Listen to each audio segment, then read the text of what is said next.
it's a discussion you should have with any customer who has a payoff on their trade-in. And it doesn't matter if they've got equity or not.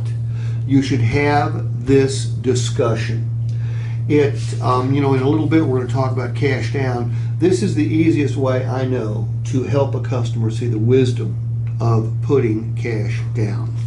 So what I'm going to do here is I'm going to steal an idea from a fellow who I have a lot of respect for. It's not you. I mean, I do have a lot of respect for you. And when I do this video, when I do the explanation of the cash value, I'm going to give you full credit. Okay. But this guy's name is Jonathan Dawson. I was watching one of his videos the other day. He's got some, by the way, anybody that is trying to study and get better at this profession, I would strongly suggest that you watch Jonathan Dawson's videos. And I'm telling that to you guys too, because he's really good at what he does. He was demonstrating how to have a discussion with the customer about payoffs. Okay. And I really liked what he had to say because we're shooting the customer completely straight. So in this particular scenario, one, we're going to say that you've got a trade-in. Doesn't matter what it's worth right now, but we're going to say that you've got a $6,500 payoff. Okay. So I'm going to start off by saying, Juan, do you know how much the payoff on your present vehicle is? Roughly $6,500. Okay, well what we'll do is before the day is out, we'll call the lender and get an exact payoff, but we'll use $6,500 right now. Now, are you familiar with the three options you have regarding this $6,500 payoff?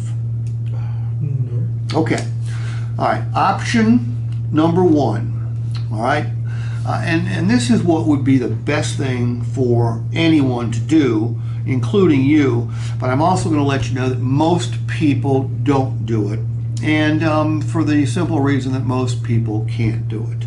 But the best thing for you to do would be to pay off the vehicle completely, okay? Which means you write a check for $6,500 or whatever the actual payoff is to the lender.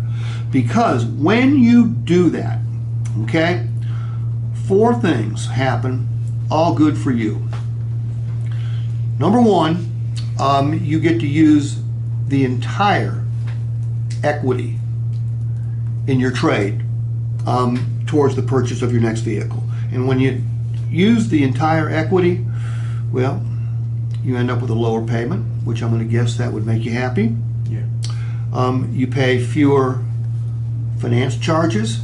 I'm going to guess that would make you happy. Oh yeah. And you end up with a much more advantageous trade cycle, meaning you could trade sooner if you so desired, okay?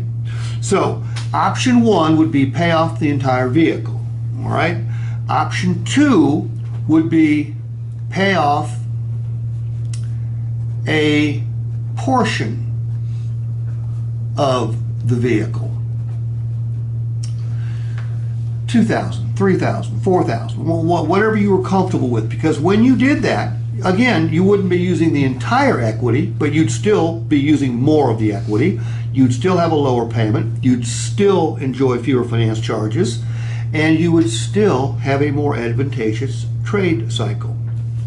And option number three is roll over entire payoff to new vehicle, okay? Pending bank approval. Now, that's going to equal a higher payment. Which one of those options suits you best? Probably roll her over.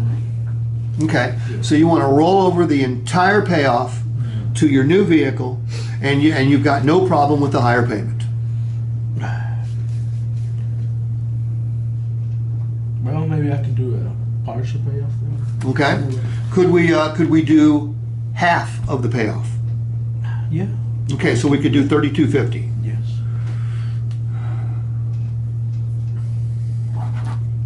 we'll get that done for you. You like this? Mm-hmm. I like this too. It takes the elephant in the room and brings it out, and we're going to It's talk better about than it. just saying, how much money Dan you got? Yeah, right. Yeah, and I'm going to show you. I'm going to show you some cool ways to work with customer for cash, other ways. But when I saw this, I went, "Wow! I really like the way this flows."